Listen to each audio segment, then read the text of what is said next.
Like बावक़ार बिरादरान इस्लाम, अस्सलामु अलैकुम व रहमतुल्लाहि व बरकातुहू। हम्दन कसीरन तय्यिबन मलिकन लिल्लाहिल मलिकिल वाहिदिल क़ह्हार, तौसिफन तअज़ीमन तकरीमन बिन्नअति सय्यदिना मुहम्मदिनिल मुख्तार। अल्हम्दुलिल्लाह अल्हम्दुलिल्लाहि वकफ़ा वसलामुन अला इबादिहिल्लज़ीना इस्तफ़ा, अम्मा बअद, अऊज़ु बिल्लाहि मिनश शैतानिर रजीम। बिस्मिल्लाहिर रहमानिर रहीम।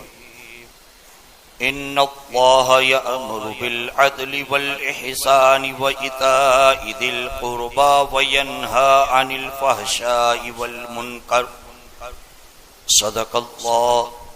सदक़ल्लाहु मौलानल अज़ीम व सदक़ रसूलुहुन नबियुल करीमुल अमीन व नहनु अला ज़ालिका लमिनश शाहिदीन वश्शाकिरीन वज़्ज़ाकिरीन वल्हम्दुलिल्लाहि रब्बिल आलमीन।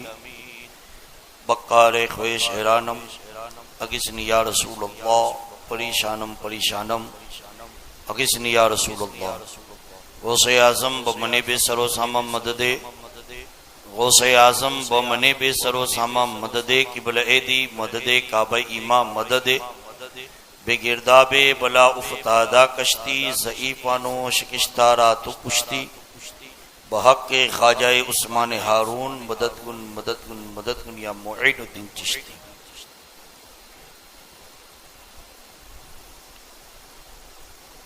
दस्तूर अहले सुन्नत के मुताबिक बारगाह नबी आले नबी में दुरूद पाक का नजराना पेशो पड़ी। अल्लाहुम्मा सल्ली अला सय्यदना शफीना मौलाना मोहम्मद मादनी जूदी वल करम वालिही व बारिक वसल्लिम। बक्कारे ख्वेश हैरानम अगिस्नी या रसूल अल्लाह, परेशानम परेशानम अगिस्नी या रसूल अल्लाह।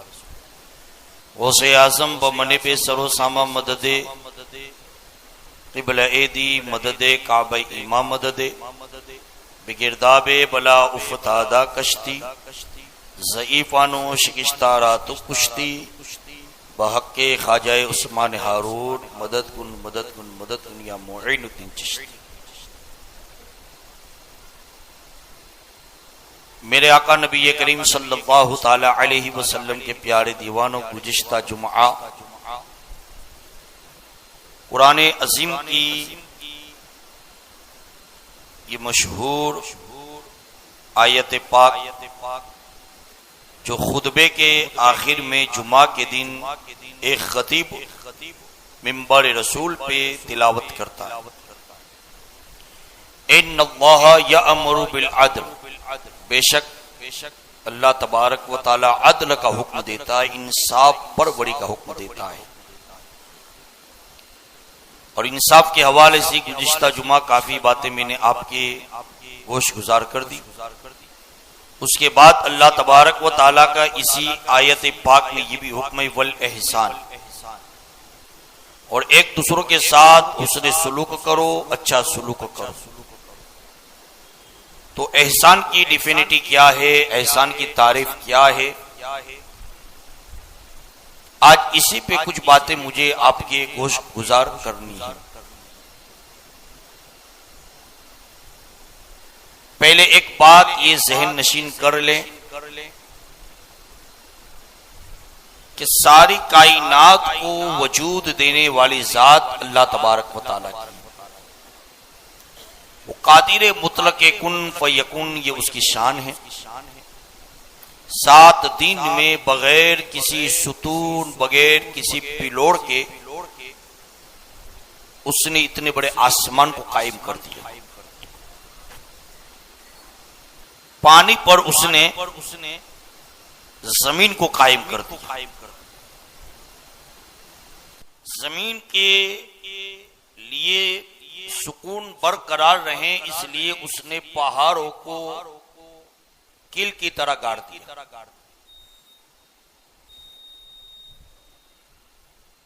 हर चीज उसी की पैदा की हुई है, उसी की बनाई हुई है। हर चीज का खालिक और मालिक अल्लाह ही है।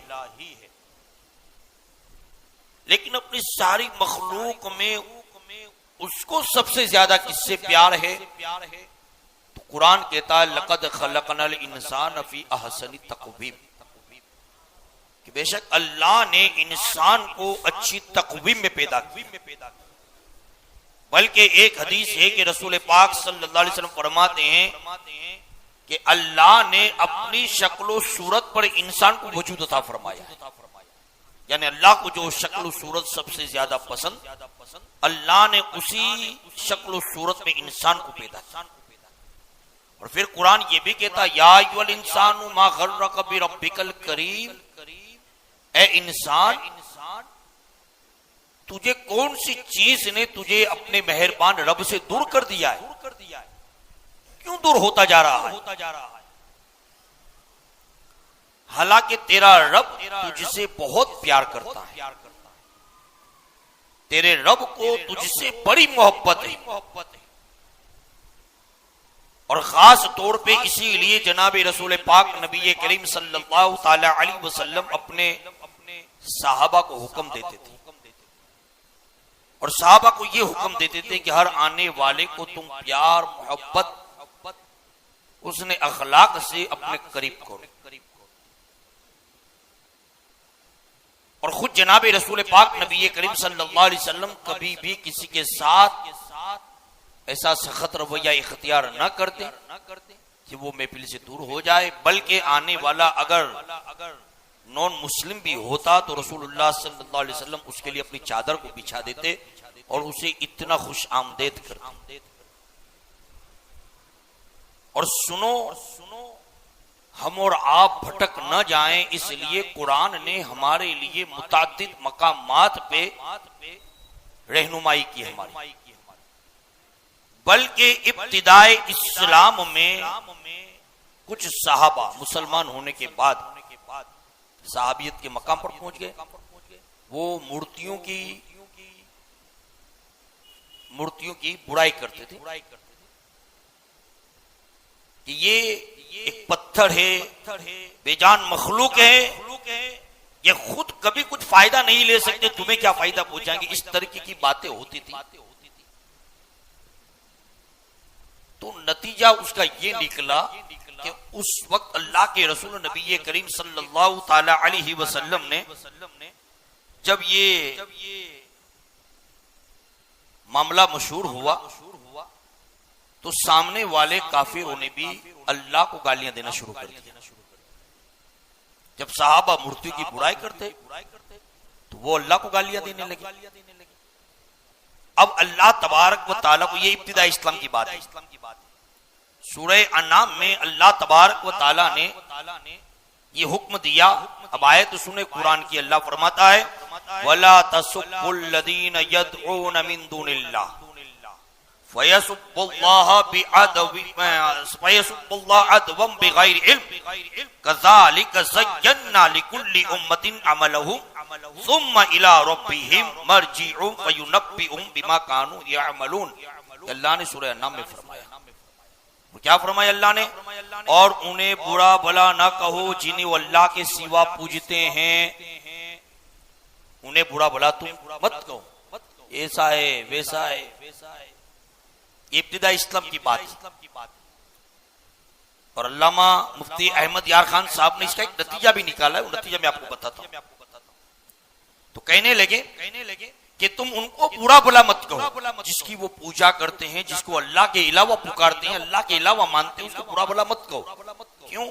तो कुरान कहता है कि वो जियादती करते हुए जहालत की वजह से अल्लाह की शान में बेअदबी करेंगे। किसकी शान में बेअदबी करेंगे? अल्लाह की शान।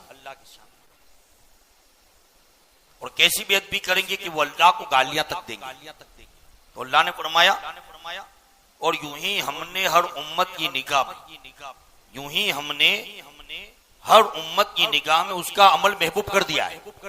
यानी काफिर अगर कोई काम करेगा तो उसको यूं लगेगा कि मैं अच्छा ही करता हूं, जैसे मुसलमान को लगता है कि मैं अच्छा नमाज पढ़ता हूँ, मैं अच्छा करता हूँ, उसको यूं लगेगा मैं पूजा करता हूँ तो मुझे अच्छा लगता है।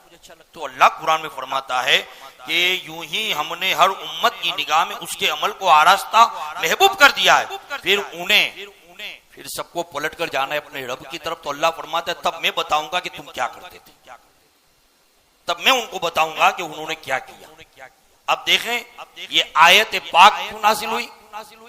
ये इसलिए नाजिल हुई ताकि दुनिया को बताया जाए कि तुम कभी कभी अपने काम को सबसे अच्छा समझते हो, हालांकि तुम्हारे उसी काम की वजह से तुम्हारे इस्लाम को भी टारगेट किया जाता है, तुम्हारे ईमान को भी टारगेट किया जाता है, और तुम्हारी इन्हीं करतूतों की वजह से दूसरे निर्दोष मुसलमानों को भी टारगेट किया जाता है। तो कुरान ने हमको 1400 साल पहले ये रहनुमाई फरमाई और हमें बताया एक रास्ता, और कुरान ने खुद कह दिया कि हमने हर उम्मत की निगाह में उसका अमल उसको महबूब कर दिया है। तो उसको यही लगेगा कि जो मैं करता हूं बेहतर करता हूं, लेकिन तुम्हें अब उनको इस्लाम की दावत देनी है तो जोर जबरदस्ती से हुक्म नहीं है। ला इकराह फिद्दीन, ये भी हमारा कुरान कहता है कि दीन के मामले में जबरदस्ती नहीं है कि तुम जबरदस्ती करो, बल्कि दीन के मामले में तुम प्यार मोहब्बत अखलाक से काम लो। और उसके लिए कुरान कहता है वक़ूलु लिन्नासि हुस्ना, लोगों से बात भी नरम अंदाज में अच्छे अंदाज में करो। और फिर एक जगह अल्लाह ये भी फरमाता है कि लोगों से उनकी समझ के मुताबिक बात करो, यानी जैसी गुफ्तगू उनको समझ में आए वैसी गुफ्तगू करो। मुफ्ती अहमद यार खान साहब नईमी अलैहि रहमा इसी से नतीजा ये निकालते हैं कि कभी किसी खतीब को ऐसा तेवर इख्तियार नहीं करना चाहिए, किसी बयान करने वाले को ऐसा माहौल नहीं बनाना चाहिए कि बयान में ही लोग आपस में एक दूसरों के दुश्मन बन जाएं। ये मुफ्ती अहमद यार खान साहब नईमी अलैहि रहमा फरमाते हैं कि बयान ही में लोग एक दूसरों के दुश्मन बन जाए, जैसे हमारे यहाँ कभी कभी होता है कि एक ही मजलिस के अंदर सुन्नी जमाती बैठे हैं, लेकिन इस कदर हमने जमातियों का रद्द कर दिया कि बाजू में जो सुन्नी बैठा उसको यूं लगे कि मेरा दुश्मन बाजू में बैठा है। नहीं, तुमको प्यार मोहब्बत से ऐसा एक माहौल बनाना है कि उसको एहसास होना चाहिए कि वो क्या गलत करता है क्या सही करता है। ये कब होगा? जब तुम्हारी गुफ्तगू का अंदाज और लेवल उसकी समझ के मुताबिक होगा। इसलिए याद रखें कुरान हमारा जो हमको राह बता रहा है उसको आज के दौर में समझना बेहद जरूरी है। अब सारी कायनात में अल्लाह सबसे ज्यादा इंसान से प्यार फरमाता है, यहां तक कि जब कोशिश होती है, मेहनत होती है और कोई अपने कुफर से तौबा कर ले, तुम्हारी कोशिश होनी चाहिए, जोर नहीं, कोशिश। और तुमने कोशिश ऐसी की कि तुमने उसको, और सबसे बड़ा एहसान यही है अच्छा सुलूक एक दूसरों के साथ। और एहसान का लफ्ज उसी को बोला जाएगा जब दो लोगों के बीच में हो। याद रखें, कभी अकेले के ऊपर एहसान नहीं होता है, समझे? हमेशा दो लोगों के दरमियान ही एहसान का मामला आता है। तो अल्लाह तबारक व तआला हुक्म देता है कि एक दूसरों के साथ एहसान करो, अच्छा सुलूक करो। अब अच्छे सुलूक के साथ में सबसे बड़ा सुलूक ये है कि इंसान को तुम कुफ्र के दलदल से निकालो। हदीस पाक ये बताती है कि जब एक बंदा कुफर से तौबा करता है तो एक फरिश्ता उसकी तरफ से आसमान की तरफ जाता है, दूसरा फरिश्ता आसमान से उसकी तरफ आता है। दोनों की जब मुलाकात होती है तो ऊपर से आने वाला फरिश्ता नीचे से आने वाले से पूछता है आप कहां जा रहे हैं? वो फरिश्ता जो नीचे से जाता है वो कहता है कि फला आदमी ने अपने कुफ्र से अपने गुनाहों से तौबा कर ली है, तो मैं उसके अमल को लेकर अल्लाह की बारगाह में जा रहा हूँ। फिर वो फरिश्ता उससे पूछता है कि तुम कहाँ जा रहे हो? कहा कि बस अल्लाह की तरफ से मैं उसी की तरफ जा रहा हूँ कि जिसने तौबा की है कि उसको जाकर मुबारक, उसकी बख्शिश और अल्लाह की तरफ से नजात की मुबारकबादी सुना।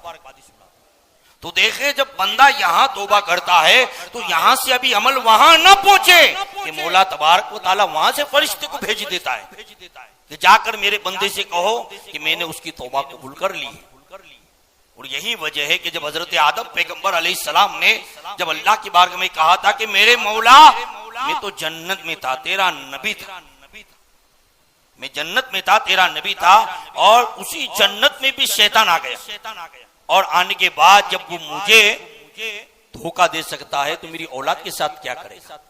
तो अल्लाह ने फरमाया कि ए आदम, मेरा तुझसे ये वादा है कि तेरी औलाद अगर मरने से पहले भी तौबा करेगी तो मैं इसकी तौबा कबूल फरमा लूंगा। अब अल्लाह तो तौबा पे इतना राजी, जनाब रसूल पाक फरमाते हैं कि एक बेचैन माँ अपने बच्चे का जितना बेसब्री से इंतजार नहीं करती, उतना अल्लाह तबारक व तआला अपने बंदे की तौबा का इंतजार फरमाता है कि कब मेरा बंदा मेरी बारगाह में तौबा कर ले। तो अल्लाह ने एहसान का हुक्म दिया कि एहसान करो एक दूसरे के साथ, और सबसे बड़ा एहसान ये है कि कोई भी मामला बिगड़ने मत दो। किसी को कुफ्र से निकालना है तो भी उसके लिए नरम पहलू इख्तियार करो।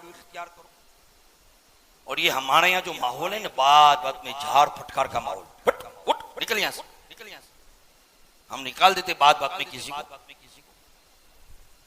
और किसी के हवाले से हम इतने बदगुमान हो जाते हैं कि हमारी सोच ही हम उसके ऊपर नाफिज कर देते हैं। हमारी सोच के मुताबिक अगर आदमी ना हो तो गोया कि उसको इंसान होने का हक ही नहीं। आज के इस दौर में अब देखें कुरान क्या कहता है। आज हमारे और आपके घरेलू मामलात में देखें, छोटी छोटी बातों में हम मामले बिगाड़ते हैं।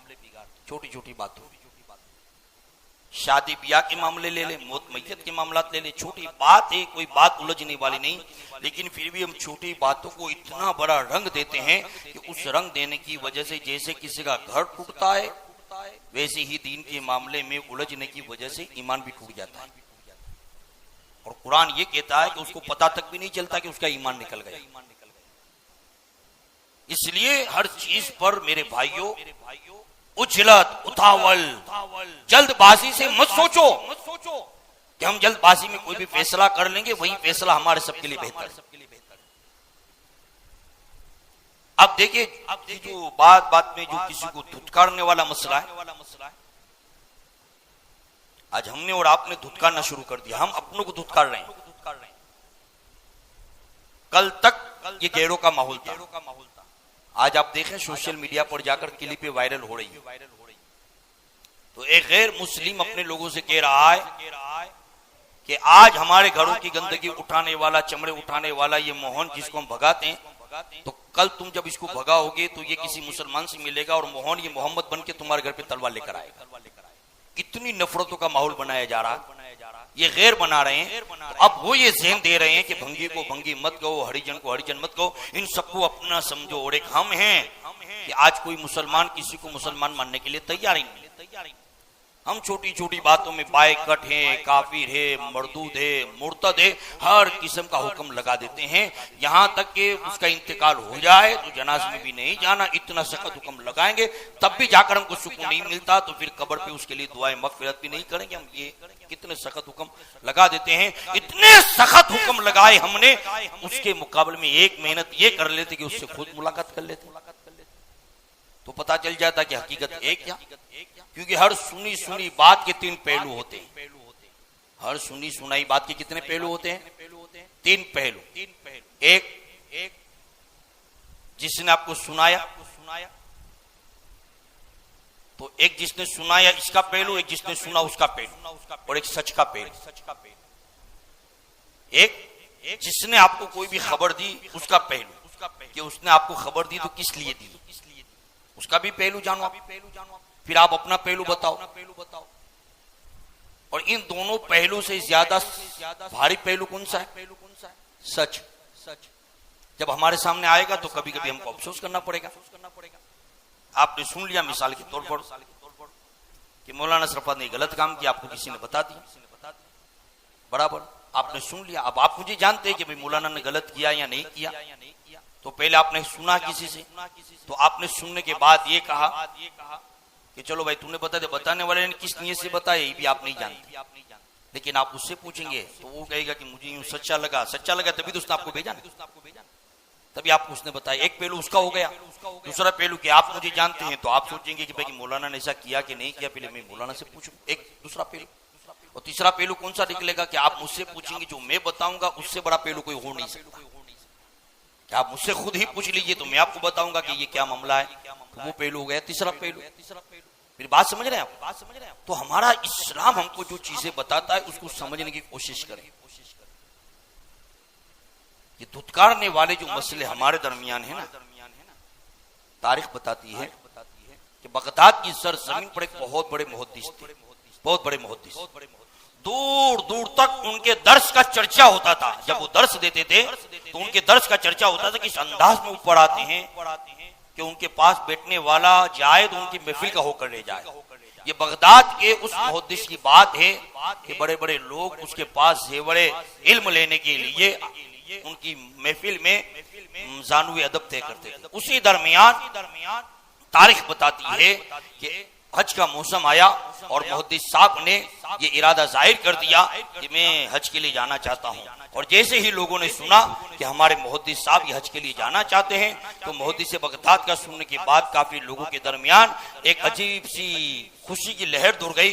लोग कहने लगे कि हमारी भी खुशनसीबी होगी कि हम इनके साथ हज के लिए जाएं, इनके साथ हज के लिए जाएं। और काफी उनके मानने वाले, चाहने वाले उनके साथ हज के लिए तैयार हो गए। जैसे आज हमारे दौर में टूर एजेंट होते हैं, वो बड़े बड़े उलमा के नाम डालते हैं, उनके साथ में जाते हैं। तो कुछ उलमा तो अपना हक अदा करते हैं कि ले जाने के बाद वो लोगों की रहनुमाई करते हैं, और कुछ ऐसे हैं कि जाने के बाद खाली सोते आराम करते हैं, लोगों के मामलात में ध्यान तक नहीं देते कि लोगों ने सही से अमल किया या नहीं किया, लोगों ने अमल सही किया या नहीं किया ये भी लोग ध्यान नहीं देते। तो देखें, जब हम किसी के साथ में जाएं, जैसे अल्हम्दुलिल्लाह हुजूर अशरफुल फुक़हा रहमा जैसी शख्सियत थी कि उनके साथ में जाने वाले ये बताते कि हजरत वक्तन फौकतन अपने पास हम लोगों को बिठाते और वाज ऐसा करते और हरम की ऐसी ऐसी बातें बताते कि दिल बेचैन बेकरार हो जाता था कि चलो उस जगह पे जाएं, वहां दीदार करें, वहां देखें। मुफ्ती अजमल साहब ने यूं ही तो नहीं कह दिया था ना कि जब अरफात के दिन सारे लोग बेखबरी के आलम में पड़े रहते हैं, उस दिन मेरे दिल में ख्याल आया कि लाओ हुजूर अशरफ फुक़हा से मुलाकात करूं। और मैं हजरत से मिलने के लिए जब गया तो सारे के चूंकि थक जाते लोग एहराम की हालत में होते, लेकिन थके हुए इतने रहते हैं कि जिसको जहां जगह मिली वहीं पर ढेर हो जाता है। वो कहते हैं, मुफ्ती अजमल साहब कहते हैं कि जब ऐसी पोजीशन में मैं उनसे मिलने के लिए गया तो सारे लोग इधर उधर तितर बितर सोए पड़े थे, लेकिन मैंने देखा हुजूर अशरफुल फुक़हा वहां बैठकर कुरान शरीफ की तिलावत फरमा रहे थे। कुछ लोगों की जिंदगी होती है हमारे लिए मशाले राह। तो ऐसे लोगों के साथ में जब हम हज के लिए जाएं तो यकीन माने कि हमें सिर्फ हज ही नसीब नहीं होता, बल्कि हज के साथ साथ उनकी जो सोबत में हमको मिलता है ना, और उन्हीं की सोबत में मिलने के बाद आदमी की जिंदगी में इनकलाब बर्पा हो जाता है। काफी लोग हजरत मुफ्ती अब्दुल तव्वाब साहब के साथ में गए हज करने के लिए, लेकिन जब आए ना तो उनकी जिंदगी में इनकलाब आ गया।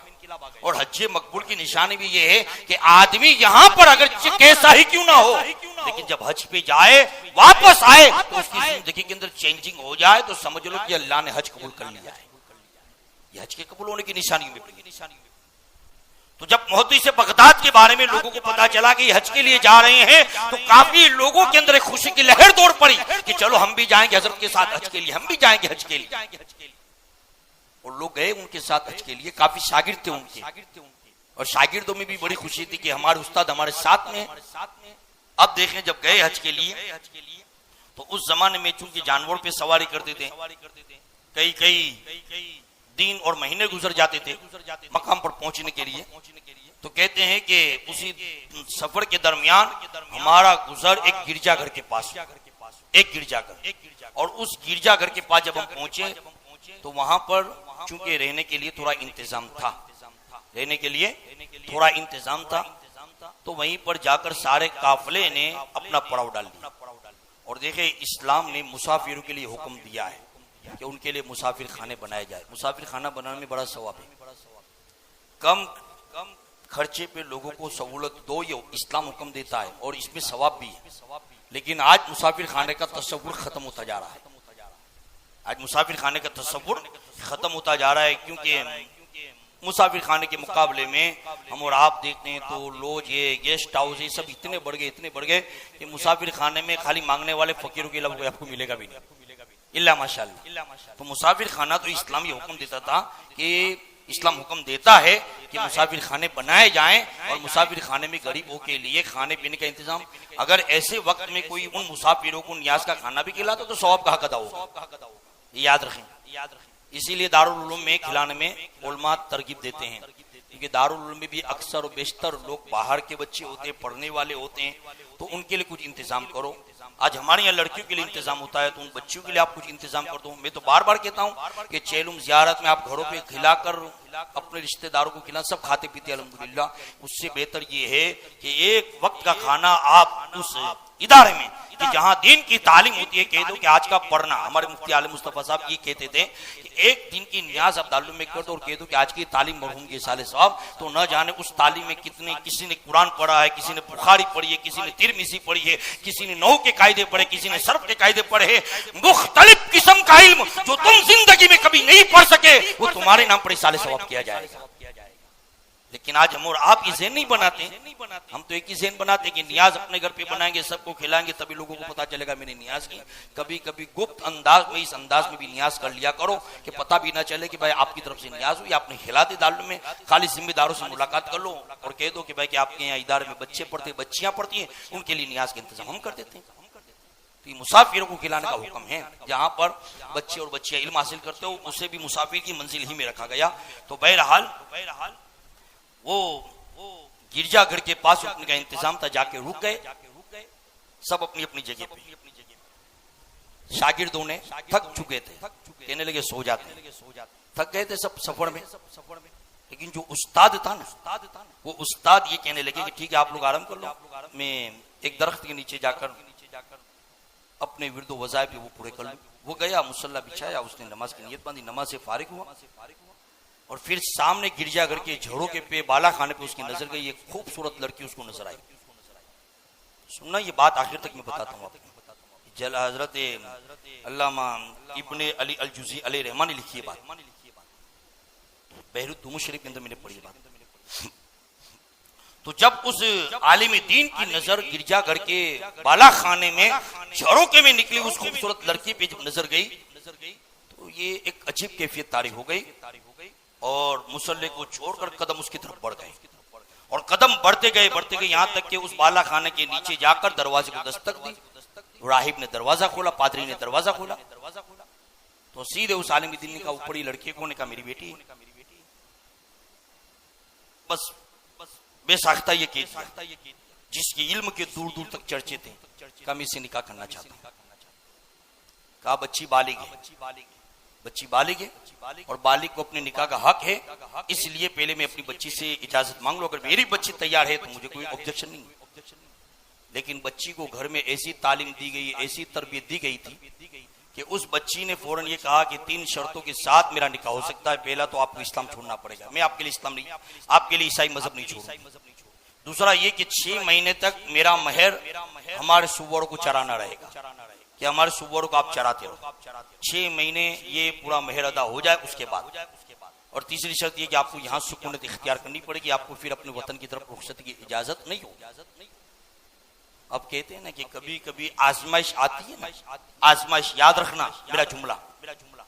आज हम सोचते हैं कि बड़ी नेक बच्ची थी, बड़ा नेक लड़का था, क्योंकि हमारे कुछ ऐसे गुनाह हो जाते हैं कि उससे हम यूं समझते कि हमने बहुत बड़ी नेकी कर ली और फिर उसी की वजह से कभी कभी आजमाइश हम पर आती है, तो ऐसी आजमाइश आती है कि उसका किनारा जल्दी नहीं मिलता।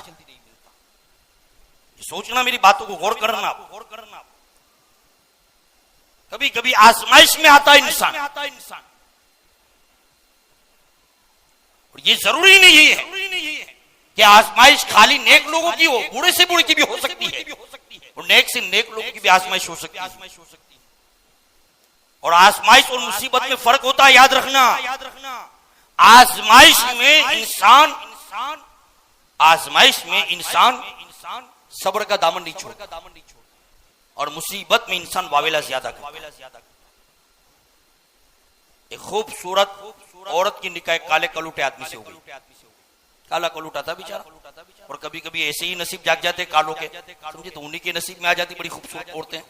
और खूबसूरत आदमी कभी यद मिलता है कि यार मैं इतना खूबसूरत था, मुझे यार सांवली मिली है ना, काली मिली है ना, इसको बड़े नखरे रहते हैं, समझे। तो तो ऐसे ही खूबसूरत नौजवान के काले आदमी की निकाह में खूबसूरत औरत आ गई।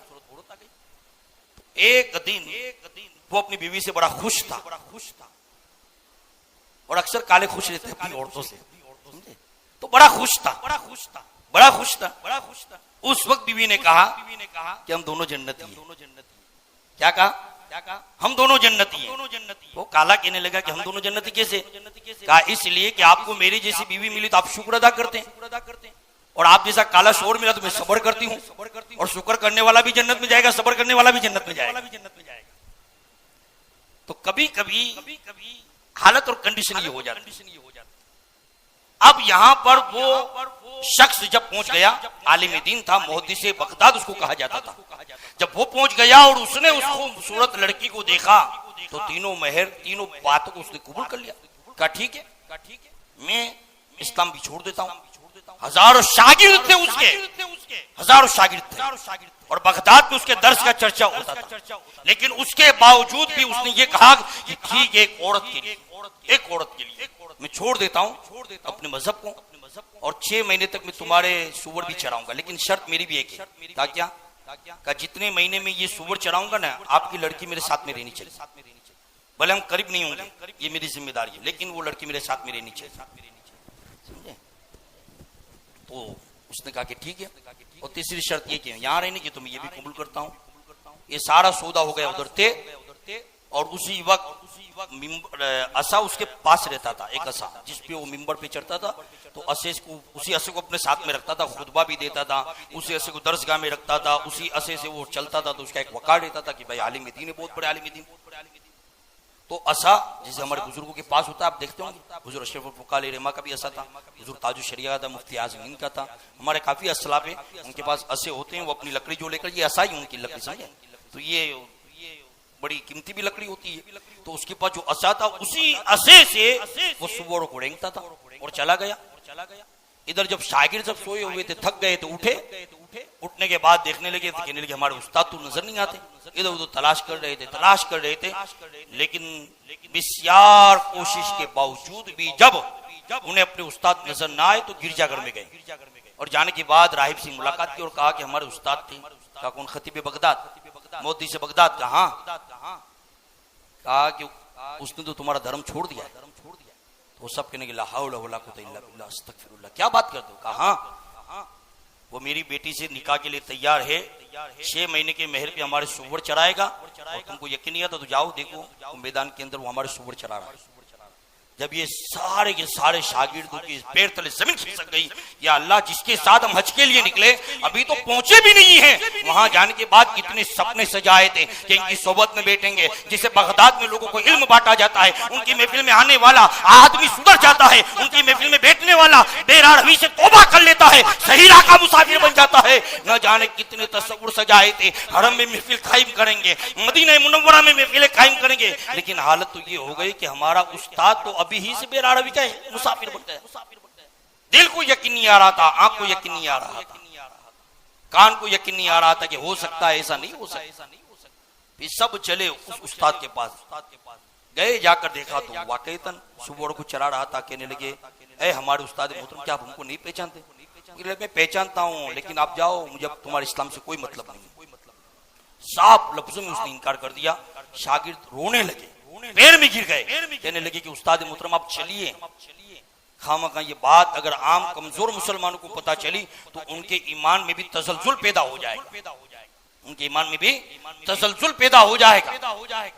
और आप देखना कि जब बड़े खताएं करते हैं ना तो छोटे ऑटोमेटिक आ जाते हैं गलतियों पर, और जब बड़ों में सुधार रहता है तो छोटों में भी नेकियों का असर आता है। इसलिए याद रखना, माँ बाप की नेकियां भी औलादों को फलेगी, और माँ बाप की बुराइयां भी औलादों के हक में आएगी। यूं ही नहीं चलता, निजाम कुदरती, अल्लाह का बनाया हुआ ये निजाम है। सारे शागिर्द रोने लगे, मिन्नत और समाजत करने लगे, लेकिन कोई बात उनकी कारगर साबित न हुई। यहां तक कि उस उस्ताद ने उनको साफ लफ्जों में कह दिया कि अब तुमको हज करना है तो करो, नहीं करना है तो मत करो। सारे लोगों का हौसला टूट गया और कहने लगे अब क्या करें। कुछ समझदार लोग थे, उन्होंने ये कहा कि देखिए हज तो कर लें, और जाकर खाने काबा में इनके लिए दुआ खास मांगेंगे। मदीना में जाएंगे रसूलुल्लाह की जालियों के सामने इनके हक में खास दुआएं मांगेंगे कि अल्लाह किसी की दुआ के सदके इनका काम आसान कर दे। ये क्यों ऐसा करे हमको समझ में नहीं आ रहा है। खैर सारे के सारे लोग कहते हैं कि हम चले गए मक्का मुअज़्ज़मा, खाने काबा के सामने, हजर अस्वद के सामने, आबे जमजम के कुएं के पास, हर जगह हमने उसके लिए दुआएं मांगी, हर जगह दुआएं मांगते रहे। और वापसी में जब आए तो फिर इरादा कर लिया कि फिर जाकर एक कोशिश करेंगे, ऐसे उसको नहीं छोड़ना, क्योंकि हजारों लोग उसके इल्म से आरास्त हुए हैं, हजारों लोगों को उसके इल्म का फायदा मिला है। और देखें अल्लाह भी बड़ा मेहरबान है, ऐसा नहीं कि इब्लिस को अल्लाह ने ऐसे ही छोड़ दिया। इब्लिस को अल्लाह कयामत में भी मौका देगा, कयामत में भी इब्लिस को अल्लाह की तरफ से मौका मिलने वाला है कि तूने जो किया मैं माफ कर दूंगा, अब भी आदम को सजदा कर दे।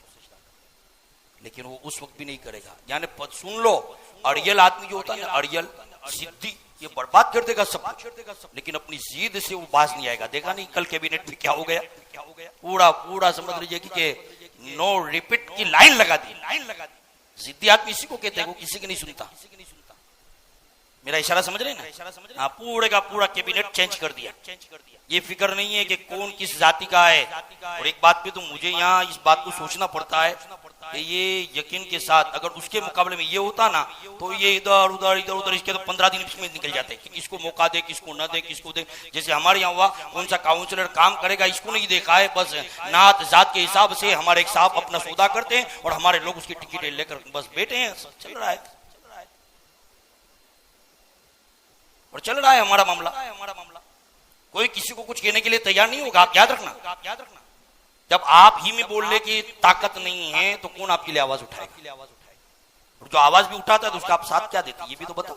ये भी तो आपके पास नहीं ना कि आप किसी का साथ दे दो, क्योंकि हर सुनी बात को आप सच मान लेते हैं। मैंने इसीलिए कहा कि हर बात के 3 पहलू होते हैं, एक सामने वाले का, एक आपका खुद का, और एक जो बैठा है उससे जाकर आप पूछो कि सच है क्या। लेकिन हमारे तीनों पहलू हमारे अलग अलग सौदे कर देते हैं, हम बढ़ते हुए नजर आते हैं। तो कहते हैं कि जिद्दी आदमी, अड़ियल आदमी अपना सब कुछ बर्बाद कर देगा, लेकिन वो ये सोचेगा मैं झुकूंगा नहीं। तो इब्लिस की भी यही हालत है, अल्लाह कयामत में भी मौका उसको अता फरमाएगा। ऐसे किसी को मत छोड़ दो, कोशिश करते रहो आप भी। अगर खानदान में कोई ऐसा एक हो जाए तो ये मत सोचो कि अब इसको जरूरत है कि भले जाए, नहीं, आप कोशिश करते रहो। आपकी कोशिश भी कभी हो सकता है कि रंग लाए। जैसे यहाँ देखना इस वाक्य में अल्लामा इब्न जुज़ी अलैहि रहमा फरमाते हैं कि सारे शागिर्दों ने ये सोचा कि फिर एक कोशिश करें, हमारा उस्ताद उसको हाथ से नहीं जाने देना। हजारों लोगों ने उससे ज़ेवर इल्म हासिल किया है, हजारों लोग उसकी महफिल में जाकर सुधर गए, और आज वो बिगड़ गया तो हम उसको बिगड़ने क्यों दे। किसी को अकेला मत करो। और याद रखना, आप अगर किसी को अकेला कर देंगे ना तो उसकी बागडोर शैतान के हाथ में आएगी, और फिर शैतान उसको खिलौना बना के जैसे चाहेगा वैसे घुमाएगा। याद रखना। इसीलिए जुनैद बगदादी अलैहि रहमा ये फरमाते थे कि तन्हाई में गोशा नशीनी बंद करो, तुम्हारे लिए सबसे बड़ा तकवा ये है कि अपनी नमाज बाजमात अदा करो। लेकिन आज हमने बुजुर्गों की बातों को भी फरामोश कर दिया।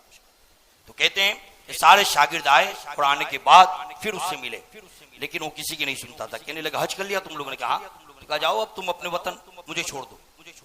बड़ी कोशिश की और शागिर्द घबरा इसलिए रहे थे कि अगर हमको बगदाद में कोई पूछेगा कि हमारे उस्ताद कहाँ हैं तो हम ये बात किस मुंह से बताएंगे, किस मुंह से। इसीलिए दिल पे ज्यादा रोना आ रहा था। और किसी के हक में अगर आपके दिल से रोने के आंसू निकल जाए ना, दिल से कभी आप किसी के हक में रो दो ना, तो फिर अल्लाह की तरफ से तकदीर भी पलटती। समझे? अल्लामा डॉक्टर इकबाल ने इसीलिए कहा था ये मंजिल से आगे मंजिल तलाश कर, मंजिल से आगे बढ़कर मंजिल तलाश कर, मिल जाए तुझको दरिया तो समंदर तलाश कर। मंजिल से आगे बढ़कर मंजिल तलाश कर, और मिल जाए तुझको दरिया तो समंदर तलाश कर। और हर शीशा टूट जाता है पत्थर की चोट से, हर शीशा टूट जाता है पत्थर की चोट से, पत्थर ही टूट जाए वो शीशा तलाश कर, पत्थर ही टूट जाए वो शीशा तलाश कर। और फरमाते हैं कि सजदों से तेरे क्या हुआ, सदियां गुजर गई। सजदों से तेरे क्या हुआ, सदियां गुजर गई। दुनिया तेरी बदल दे वो सजदा तलाश कर। दुनिया तेरी बदल दे वो सजदा तलाश कर। और ईमान लूट गया तेरा रहसन के हाथों से, ईमान लूट गया तेरा रहसन के हाथों से, ईमान तेरा बचा ले वो रहबर तलाश कर। आज के इस दौर में हमारा ईमान भी सलामत रहना चाहिए, हमें ऐसा रहबर तलाश करना। तो कहते हैं कि सारे शागिर्दों ने बड़ी कोशिश की, लेकिन उसके बावजूद भी वो नहीं समझा, लेकिन कोशिश थी। शागिर्द बेचारे नर्वस हो गए, महरूम हो गए और कहने लगे कि अब चलो जाएंगे, कुछ सोचेंगे बाद में, जाने के बाद क्या करना। अभी वो थोड़ी दूर चले थे कि पीछे से आवाज देता हुआ आया, ओ रुको रुको रुको, मुझे अपने साथ ले चलो, मुझे अपने साथ ले चलो। शागिर्दों ने पीछे मुड़ के देखा तो वही उस्ताद था। कोई बात, कोई शिकवे, कोई गिलाया नहीं, सबने उसको गले से लगा लिया। हमारा है, अपना है, लौट आया, गले से लगा लिया, गले से लगाया। उसने फौरन ये कहा कि यहाँ से जल्दी निकलो, जगह नहुसत वाली है, जगह नहुसत। इंसान का ईमान जहां बर्बाद होता हो उससे बड़ी नहुसत वाली जगह कोई और नहीं है, ये बात याद रखना। इंसान का ईमान जहां तबाह बर्बाद हो जाए उससे बड़ी नहुसत वाली जगह कोई और नहीं। और आज हम अपनी चेयर पर बैठकर अपने ईमान का सौदा करते, मां कसम इतने में खरीदी, ईमान का सौदा कर रहा है मेरे भाई। झूठ मत बोल तू, धंधे की ऐसी भी जरूरत नहीं होती इंसान को कि झूठ बोल बोल के। हमारे दरमियान एक साहब है, इतना झूठ बोलते, इतना झूठ बोलते, इतना कि उनकी सच बात पे भी कभी मुझे भरोसा नहीं बैठता। वो इतनी अल्लाह की कसम खाएगा। और एक बात याद रखना, जो बात अपनी कसम का है सबसे बड़ा झूठा है। ये रसूल पाक ने फरमाया, मैं नहीं कहता हूं। किसने फरमाया? मेरा आका सल्लल्लाहु अलैहि वसल्लम। जो ज्यादा कसमें खाए ना बाद में, कसम से, माँ कसम, मेरी माँ की कसम, मेरे बाप की कसम, समझ लो सबसे बड़ा झूठा है, सबसे बड़ा झूठा है। कभी भरोसा मत करना ज्यादा कसमें खाने वाले। तो लोटा कहने लगा कि चलो चलो यहाँ से जल्दी चलो, बड़ी मनुष्य जगह है, ईमान तबाह हो जाएगा, बर्बाद हो जाता है, निकलो यहाँ से निकलो। आप निकले, थोड़ी दूर चले गए, एक जगह कयाम हुआ। तो शागिर्दों ने पूछा कि हजरत ये तो बताओ कि क्या ऐसा मामला हुआ कि आप भटक गए। वो कहने लगे मैं बाद में कभी बताऊंगा, अभी ये दिल पे बहुत बड़ा बोझ है, दिल पे बहुत बड़ा बोझ है। लेकिन शागिर्द भी कितने वफादार थे, वफादार शागिर्द तलाश करने पड़ते मेरे भाई। खाने पिलाने से कोई वफादार शागिर्द नहीं बन जाते। जैसे आज कुछ माहौल बनाया जा रहा है कि खिलाओ पिलाओ, बस अपने सबसे बड़े दिलदार शागिर्द यही लोग समझते हैं। वफादार शागिर्द बनाने के लिए एक सोबत का असर होता है, एक सोबत का। वो फिर तुम्हारा इंतकाल भी हो जाए ना तो तुम्हारी जबान पे उनका नाम आ जाना चाहिए। जैसे आज मुफ्ती आले मुस्तफा साहब का नाम आ जाता है, फिर सख्त आ जाता है, कहीं भी होता है। और भी तो थे पढ़ाने वाले, काफी लोगों ने पढ़ाया है, लेकिन क्यों इनका नाम आ जाता है बार बार जबान पे? क्योंकि उनके दिल में जो दर्द था, मोहब्बत थी, वो सबके दिल में वो दर्द और मोहब्बत नहीं होती। उस्ताद तो कई होते हैं लेकिन अपनी अपनी जगह पे सब। तो शागिर्दों ने आपस में इरादा कर लिया और कहने लगे कि आपस में अहद कर लो, हम जाएंगे बगदाद में, ये वाकया किसी को नहीं बताएंगे, यही कहेंगे कि हज के लिए गए थे, हज करके वापस आए। इसमें हमारे उस्ताद के बारे में ये बात हमको किसी को भी नहीं बतानी, बात दफन कर देनी। तो ये जज्बा अगर घरों में बन जाए ना तो झगड़े खत्म हो जाए। यार तो इतनी सुनी तो खाते खाते भी इसको विचार होता कि यार खाना कब पूरा हो जाए, मैं जल्दी जाके वहां निकाल दो अपने पेट का बफारा। आदमी ये सोचता है। शागिर्दों ने आपस में तय कर लिया कि किसी को भी नहीं बताना बगदाद में जाने के बाद कि ऐसा वाकया बना है हमारे दरमियान। इनकी इज्जत पे कोई दाग नहीं लगना चाहिए। और आज किसी की इज्जत बचाओ मेरे भाई, हम तो किसी की इज्जत को उछालने पर तुले हुए। थोड़ा भी मौका मिल जाए तो किसी की इज्जत कैसे नीलाम होगी, हम इस कोशिश में लग जाते हैं। उसके दिल में हो या ना हो हम उसका भवेड़ा करेंगे। उसने किया या नहीं किया हम उसका प्रचार करेंगे। उसने खाया या नहीं खाया लेकिन हम गलत प्रचार करेंगे, हाँ खाए ना, मुझे मालूम है ना, इसने इतने लिए ना। अरे क्या किसके बारे में क्या कहते हो? तुम्हारा जमीर कभी गवाही नहीं देता तुम? कि अपने जमीर से पूछो कि तुम क्या कर रहे हो। दुश्मनी अपनी जगह है, इख्तिलाफ अपनी जगह है, मुखालफत अपनी जगह है, लेकिन कभी नफ्स को इतना भी गालिब मत आने दो कि तुम नफ्स के ताबे बन जाओ। नफ्स तुम्हें जैसे चाहे, तो कुरान के कि तुम्हारा नफ्स तुमको बुराई की तरफ ही उभारेगा। तो नफ्स के इतने भी ताबे मत बनो कि तुम्हें एहसास ही ना हो कि तुम सही करते हो या गलत करते हो। बहरहाल वो सारे शागिर्द आ गए, बगदाद में आ गए, खुशहाली से रहने लगे। अब इस वाक्य को सब भूल गए, धीरे धीरे भूल गए। एक दिन वो उस्ताद पढ़ा रहे थे, बच्चे थे पढ़ रहे थे, और दरवाजे पे दो बच्चे बैठते थे आने वाले मेहमानों को जवाब देने के लिए। एक नकाबपोश लड़की आ गई, एक नकाबपोश लड़की आ गई और आने के बाद कहने लगी कि हजरत मुझे उनसे मुलाकात करनी है। तो शागिर्दों ने पूछा तुम कौन? तो कहने लगी मैं राहिब की लड़की हूं। शागिर्दों के पेड़ तरफ से किसकी? या अल्लाह, वो बोला वहां टली थी लेकिन आज फिर ये यहां तक आ गई। तो वो कहने लगी कि मुझे हजरत से मिलाओ। कहा कि नहीं, तेरी वजह से हमारे हजरत बहुत बड़ी मुसीबत में आ गए थे, हम तेरी मुलाकात तुम्हें करवाएंगे, तू यहां से निकल जा। वो कहने लगी मैं मुसलमान होने के लिए आई हूं, मैं मुसलमान होने के लिए आई। अब शागिर्द ठंडे पड़ गए और फिर हजरत को बुलाया। हजरत का भी तो ध्यान रखना, समझे। आज मामले ऐसे होते हैं ना कि कहीं भाई भटकने में देनी लगती है, वर वेवाई बन जाते फिर भी भाग जाते। आज हालात इतने संगीन है कि अल्लाह रहम करे। औरतें नानी तक भी बन जाती है लेकिन फिर भी शरारतों से बात नहीं आती। नौजवान लड़का दामाद वाला बन जाता है कि उसके घर में उसकी बेटी का रिश्ता हो गया है, फिर भी उसकी अकल ठिकाने नहीं आती, फिर भी पड़ा है लफड़ों में अभी तक। यानी न शर्म है, वो कहते हैं ना फिर न शर्म नबी न खौफे खुदा, न ये भी रहा न वो भी रहा। क्या हालत होती है हमारी। शागिर्द बेचारे घबरा रहे थे लेकिन उसने कहा कि मैं मुसलमान होने के लिए आई, तो बिठाया उनको। लेकिन अभी तक उस्ताद ने तो किसी को ये बताया ही नहीं कि क्या हुआ था और क्यों हुआ था। आखिर में एक ही जुमले में मैं बता देता हूं। अब जब उस औरत को उस्ताद के सामने लाए तो उसने आने के बाद ये कहा कि कुछ दिन पहले मैं सोई हुई थी तुम्हारे चले जाने के बाद, तो मुझे ख्वाब में एक बुजुर्ग शख्सियत ने आकर बताया कि बेटी तेरी वजह से एक अल्लाह का नेक बंदा बहुत बड़ी आजमाइश में आ गया, बहुत बड़ी आजमाइश में आ गया। और अल्लाह ने उसके इल्म की बरकत ये दी कि उसके शागिर्दों ने उसका मामला किसी पे मुनकशिफ नहीं होने दिया। लेकिन बेटी अब मैं तुझे ये कहता हूं कि तू जा और उसी के साथ अपनी जिंदगी गुजार। इस गिरजे में तेरे लिए कुछ नहीं रखा है और मैं तुझे ये कहता हूं कि तू जा और उसी के हाथ पर इस्लाम कबूल कर ले और उसी की निकाह में तू जिंदगी गुजार। ये तेरे लिए बेहतर है क्योंकि तेरी वजह से वो इतनी बड़ी आजमाइश में आ गया था। तो लड़की कहती है कि मैंने ख्वाब में आने वाले से पूछा कि आप कौन, तो कहा दामाद मुस्तफा अली मुर्तजा।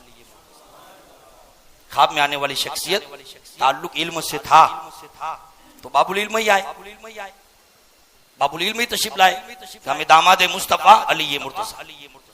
तो बच्ची ने सुना तो कहने लगी सुभान अल्लाह, मेरे ज़हे नसीब कि आप जैसी शख्सियत मेरे ख्वाब में आ गए। कहा बेटी बस तू चली जा और उसके हाथ में इस्लाम कबूल कर और उसी के साथ जिंदगी गुजार।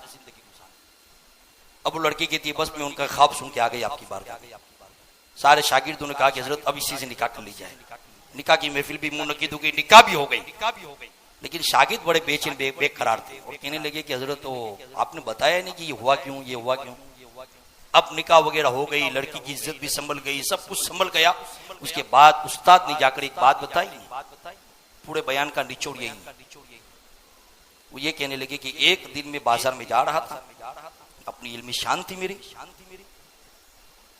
और उस जमाने में के जो उलमा चलते थे ना तो मार्केट में भी पब्लिक दुकान वाले खड़े हो जाते थे अदब के लिए। आज हमारे यहाँ खत्म होगा। कभी भी अपने सिलसिले के कोई बुजुर्ग आलिम आए ना, खास तौर पे जब गौसे पाक भी निकलते थे ना तो गौसे पाक रज़ी अल्लाह ताला को देखकर भी लोग खड़े हो जाते थे। तो कभी भी आप अपनी दुकान पर बैठो, कोई आलिम दीन आए, भी खास तौर पर ऐसे आलिम दीन के जिनकी खिदमत से हमारे इलाके मामूर हो रहे हैं, तो उनका अदब करो मेरे भाइयों, उनकी कद्र करो, ये अल्लाह की नेमत है हमारे लिए। तो जब वो आलिम दीन कहते हैं, मोदी से बगदाद कहते हैं कि जब मैं बाजार में जा रहा था तो मुझे देखकर अल्हम्दुलिल्लाह लोग काफी खड़े हो जाते थे, लोग दुआ वगैरह भी करते थे, मेरे हक में भी करते, मैं उनके हक में दुआ करता। लेकिन एक दिन अचानक एक ईसाई ये मुझसे आके गले मिल गया, मुझसे गले मिल गया और मुझे ये अच्छा नहीं लगा और मैंने कहा कि हट, ला हौला वला कुव्वता इल्ला बिल्लाह, दूर हो। तो हिम्मत कैसे हो गई तेरी मुझसे गले मिलने की? क्या तू नहीं जानता कि मैं कौन हूं? अब मेरे कुछ जुमले उसके दिल पे ऐसे लगे कि उसने एक ही जुमला कहा कि हजरत आप मुझे हकीर समझते हैं, क्या मालूम अल्लाह किसको ईमान दे और किसका ईमान ले। क्या मालूम अल्लाह किसको ईमान दे और किसका ईमान ले। ये मेरे जैसे आदमी को मरने से पहले ईमान नसीब हो जाए और आप जैसे आदमी का ईमान भी चला जाए। ये तरीका मेरा जो था वो उसको अच्छा नहीं लगा, वो दिली तौर पर मुझसे नाराज होकर चला गया। बस यही आजमाइश हुई मेरी, यही चीज थी जिसकी वजह से मैं इतनी बड़ी आजमाइश में आ गया। ऐ मुसलमानों, आज हम तो अपने अपने को झुठलाते हैं खाली इसलिए कि मेरे पीर साहब की बात पे अमल नहीं करता, हट ला हौला वला कुछ मेरे इसे नहीं मानता। अरे भाई एहसान करो, एक दूसरों के साथ अच्छा सलूक करो, हर सिलसिले का तब एहतराम मलहूज रहेगा। हम किसी को धुतकारेंगे तो धुतकारने से याद रखें वो हमसे दूर होता जाएगा, दूर होता जाएगा, और फिर हमारी अकड़पन में इतनी अकड़पन आएगी, इतना अकड़पन आएगा कि हम अपने अकड़पन की वजह से अपने आप को दुनिया का बेहतर समझने लगे। जबकि इतना याद रखो, कभी कभी ऐसी नेकियां गुमान करने वालों की आजमाइश भी इतनी बड़ी हो सकती है। इसलिए बस यही कहना चाहता हूं कि अल्लाह फरमाता है इन्नल्लाह यामुरु बिल अद्ल वल एहसान, कि तुम अदल का हुक्म दो, एक दूसरे के साथ अच्छा सलूक करो, बिगाड़ मत करो बात में। व इताई दिल कुर्बा, और रिश्तेदारों की मदद करो। इंशाअल्लाह इस पे आइंदा जुमा जिंदगी रही व इताई दिल कुर्बा पे बात होगी। अल्लाह तौफीक अता फरमाए।